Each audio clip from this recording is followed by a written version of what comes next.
Hey everybody, it's me, Melanie Hill, life coach, author, and founder of Stronger Than My Struggles. Thank you for joining me today. I really appreciate everyone who tuned in yesterday, everyone who emailed me about the discussion yesterday. And if you're on my mailing list, then you even woke up this morning to a breakdown of what we talked about yesterday, some things that we could take away, and some things that we can ponder on to see how those lessons apply to our own lives. So I appreciate you, especially if you're on the mailing list, because I I've been having a lot of people who have been hitting the reply button and been emailing me back. So the more I get to know you guys, it's kind of like cool. So thank you. And yesterday we had a really great time. Like, I'm not used to going live on here, so it's kind of cool. Like, I'm adjusting. I have anxiety disorder. Like, I run stronger than my struggles because I'm just like everybody else. Like, I got my own issues too. I'm no different than y'all. That's why I do what I do. Um, so I get a little flustered sometimes. um, but yeah, today we're gonna go over Into the Light. Into the Light was written by Robyn King, and hmm, Robyn was a victim of long-term abuse in her home, and she also witnessed long-term abuse in her home. So Robyn was a victim of domestic violence, emotional, and sexual abuse, and it went on for years. And she was able to get out of that and find peace and be able to, I guess, like balance her life and be happy. Sometimes these things happen to us and we can't find that peace again. We get stuck. We're like, this happened and this is my story and I live in my story now. And so this is all I am. But Robyn has this overcoming, that's just beautiful. And so I have my notes on my phone because yesterday my printer just was not working for me. And so forgive me because I had it all on my phone. And I'm blind too. So anyway, we're discussing the strength of a woman today. And Robyn's story is called Into the Light.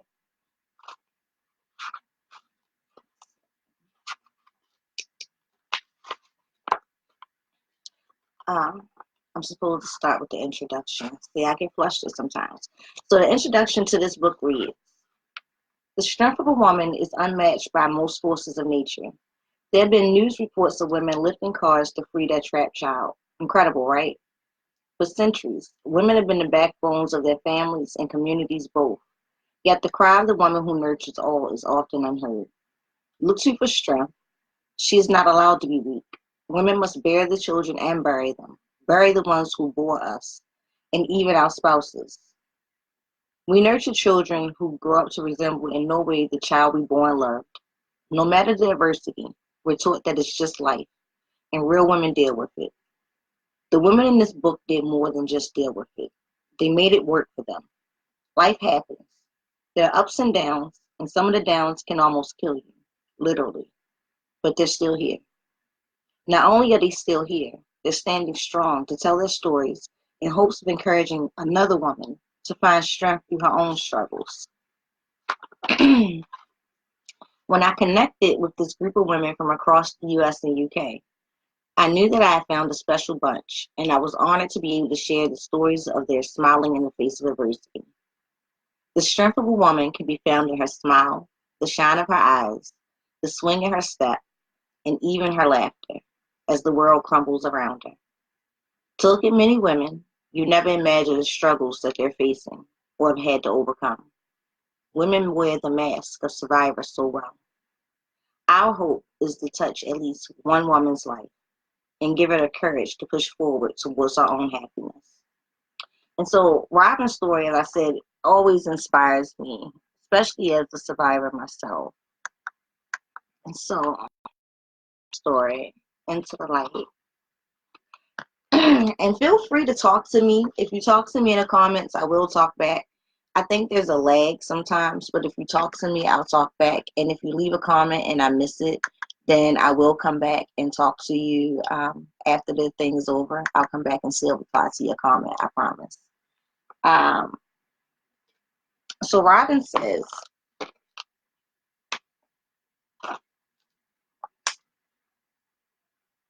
I've never been the type of woman that let her past rule her present or future. I know that the path that we travel is in life is paved with our own choices. Life is all about choices and consequences. The only person to blame for the outcome of those choices is you. Could it be said that the reason I made so many bad choices in my life was because I was abused and sexually molested as a child? Absolutely. Would it be true? That's the real question. To some extent, those things played a pivotal part in my frame of mind during that time. But it cannot be to blame for every wrong path I went down. That's deep, man. Like, that's deep. You know, hmm, that's deep. So I'm gonna stop for a second because Robyn acknowledges that her past included sexual assault and abuse, and yet she refuses to blame every bad thing that's happened in her life on her upbringing. She acknowledges that even once she was free from those situations, she made bad decisions. So the question that I would leave you with is, do you hold on to past trauma and situations as an excuse for why you haven't lived the life that you desire and deserve? For why you have not moved on? So Robyn goes on to say, growing up with an abusive drug and alcohol addicted monster as a father was no easy task. But I learned at an easy age how to become invisible. I had no idea that the man I called daddy was not my father at all. It was a very carefully guarded family secret. And I asked you in the caption today, see, I'm so blind. I asked you in the caption today, have you ever had to carry the burden of someone else's shameful act? Hmm. Robyn said, the year I turned 12, my mother had finally had enough of being his punching bag. She left him. I broke my arm in gym class, and that's the day my life turned upside down. I found out the truth about everything. Hmm. She said we were sitting in the ER when my mother finally worked up the courage to tell me who my real father was. It was the happiest day of my life to know that I did not have this man's blood running through my veins. It all made sense. There was a reason that he treated me differently. I always felt like he hated me, even just for being born. The beatings that we all received, they were bad enough, but the added sexual abuse was what never made sense. I would think, why me? His flesh and blood. What kind of man could do this to his child, his firstborn daughter? She said, as I sat there on the examining table, the joy and shock to finding out that I was not his child gave way to tears and anger towards my mother for letting us all suffer. I just sat there staring at her with tears flowing down my face, and I asked her why. Why would she keep that from me all these years? She sighed and took a deep breath before straightening up and telling me the story of how I came to be. In those days, having a child out of wedlock was social suicide for a young girl. Add to the fact that the father of that child was already married with children, and it was a shame that she couldn't live down. She might as well have left the state and started over somewhere where no one knew her.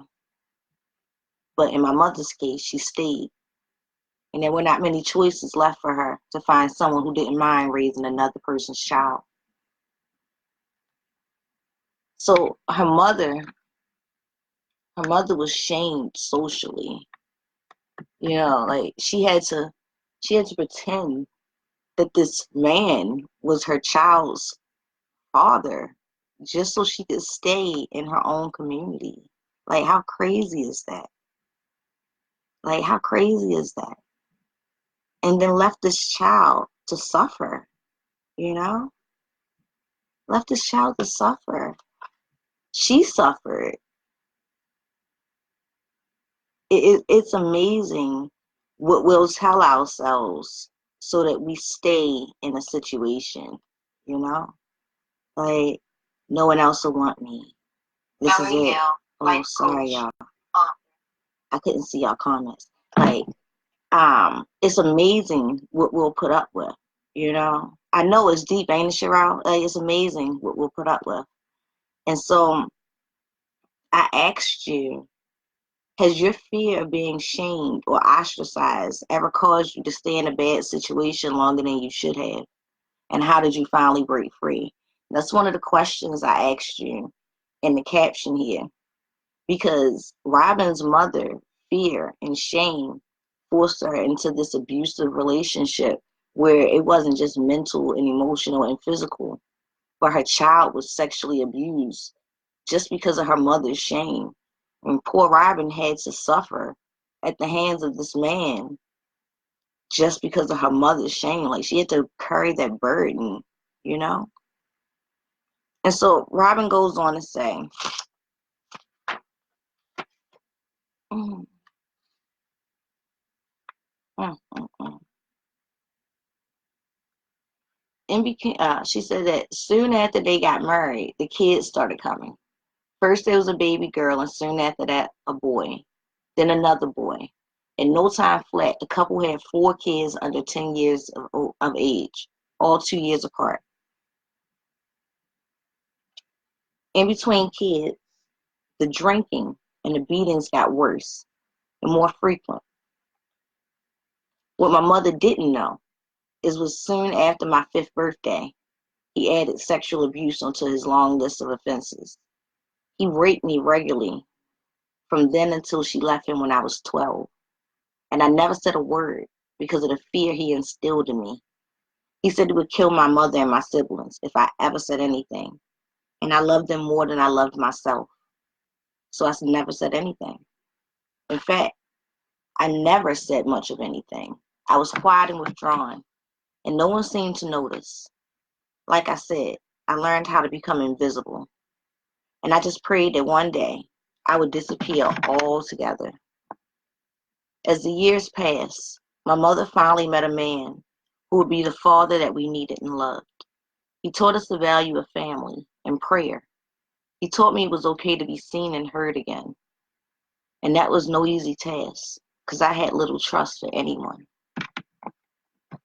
And that led me to think about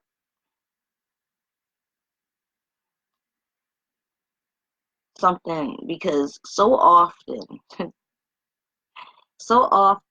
something will happen and we'll be like, I'm never going to get hurt that way again. I'm never going to let that in my life again. But it was the fatherly love that damn near destroyed Robyn. And yet Robyn says, you know, that her saving grace came in a very form of the thing that she felt had destroyed her. A father figure. She said a father. We finally got the father we need, and he taught us how to love and how to pray. And he taught me it was okay to be seen again. And that's so, like, profound because it's coming from what was a young girl at the time, you know?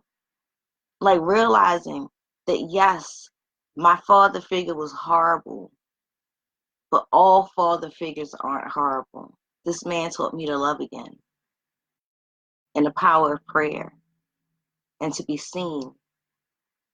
And so it makes me want to ask you, like, how many times has something hurt you and you just shut yourself off and said, I'm never going back to that place or dealing with that. And that situation is never going to happen to me again. Like, I'm never going to be hurt that way. Like, the idea that the very thing that had broken her was what healed her. Father's love, right? And so Robyn went on to say, that her new stepdad was patient and kind and loving. And these things helped her move forward with her life. She said, I made many mistakes, but I learned from each and every one of them. I just kept picking myself up and kept going. She said, I just kept picking myself up. She said, it would have been easy to give up and give all the blames of all my failures on the ghosts of my past. Looking back, I don't even resemble that shy, quiet girl who kept to herself and had few friends. I had to get up, if not only for myself, but for my children. I was determined to give them everything that I didn't have and make sure that they were safe and protected. Robyn said, unfortunately, being a parent doesn't come with a rule book and set of instructions. And I've made mistakes, but I've always worked past them. And we've held strong as a family. She said, I'm honored to say that these 4 wonderful children that I gave birth to are my greatest accomplishments in life. And without the strength to push forward and leave the horror of my childhood behind, I wouldn't have these blessings from God. When you think you've hit rock bottom and there's no way up and out, look to God. Pour all you have from your soul, and suddenly you will find yourself back in the light. And Robyn is such a holy woman, and she's so spiritual, and she's full of love. She is, and she's still kind of like reserved. Like, it's weird because she published this book and she wanted no accolades, she wanted no attention. She just wanted to help other people. Like, she never really wanted anyone to like be there, like she was like, I just want them to know they can heal. I just want them to know, you know. And she has like this beautiful family and these great grandchildren, and her main priority is their safety, their happiness. And Robyn's story, she leaves us with an attitude of gratitude, acknowledging that she hasn't been perfect, but from every hardship she's encountered, she's never stopped striving to be better, just better. She leaves us this message of self-compassion, of acceptance, of forgiveness, a message of perseverance. She said, I've never been the type of woman that let her past rule her past, let her past life rule her life or her future, her present or her future. I've never been the type of woman that has let her past life rule her present or future. I just posted on my personal page before I came here the article where I was featured by Time Magazine. And I felt it was so relevant to what we were talking about today, because for so long I had let my past life not like rule my present or my future, but I had let it be like an everyday part of it, and I didn't even realize it until I went to Mexico. Like, going to Mexico really was like mind blowing for me, because I didn't realize how much I was dragging my past along with me. Like, I thought I was stronger than my struggles for real, like, but I was really like holding on to my past. And so I realized that because I still had all of these issues around me being a former sex worker, I was limiting myself.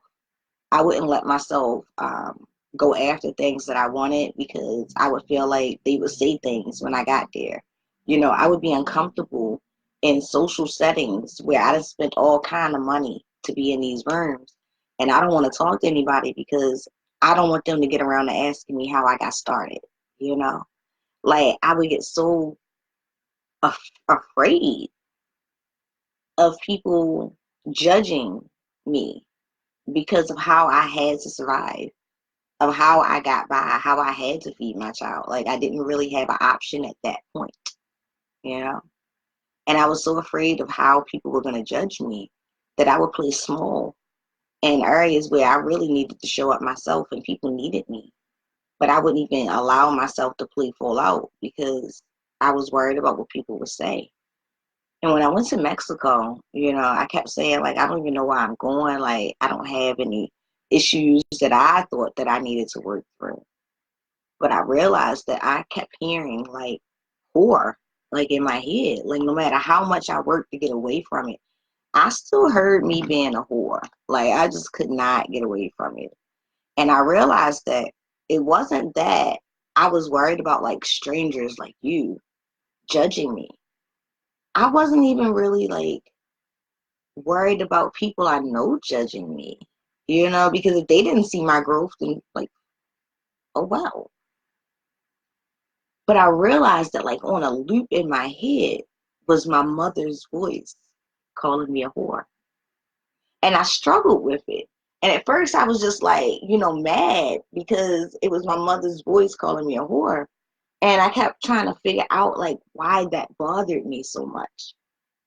And then it really hit me. Like, it all came like whoosh. And I was like, oh shit, this is my life. Like, but what happened was it hit me hard, that the reason why it bothered me so much that my mother was the first person to call me a whore was because she made me one. Like, she allowed that man to do the things he did to me. She even covered up for him, you know? Like, it wasn't like Robyn's mother where she didn't know. My mother knew. She gave me to a man. Like, I can recall what I had blocked out before. Like, her sending me to this man's house by myself, like on little errands all the time, you know? Like, it finally dawned on me that my mother made me into a whore, then called me one, and, like, punished me for what she set me up for. And, like, I used to question why she had taught my little sister to call me a whore and shit like that. Like, my little sister, who was 6 years younger than me, like, I'm 17 and my sister's 11 and even younger, she's calling me a whore, you know? And I used to question, like, well, why would my little sister, call me a whore? She doesn't even know what a whore is. But my mother had trained her. And so, like, when I went into the sex industry, like, I used to think that all of these things were, like, my own decisions. And I realized that I was just, like, following this path that was set up for me. And that's why when I got out, like, it was so easy to never look back because, like, I hated all that stuff. I was stuck in what I had been stuck in. Like, I had been trained, you know? And so I worked so hard to get away from that image of, being good for nothing but my body. And the idea that people would judge me, the shame, has kept me playing small a lot.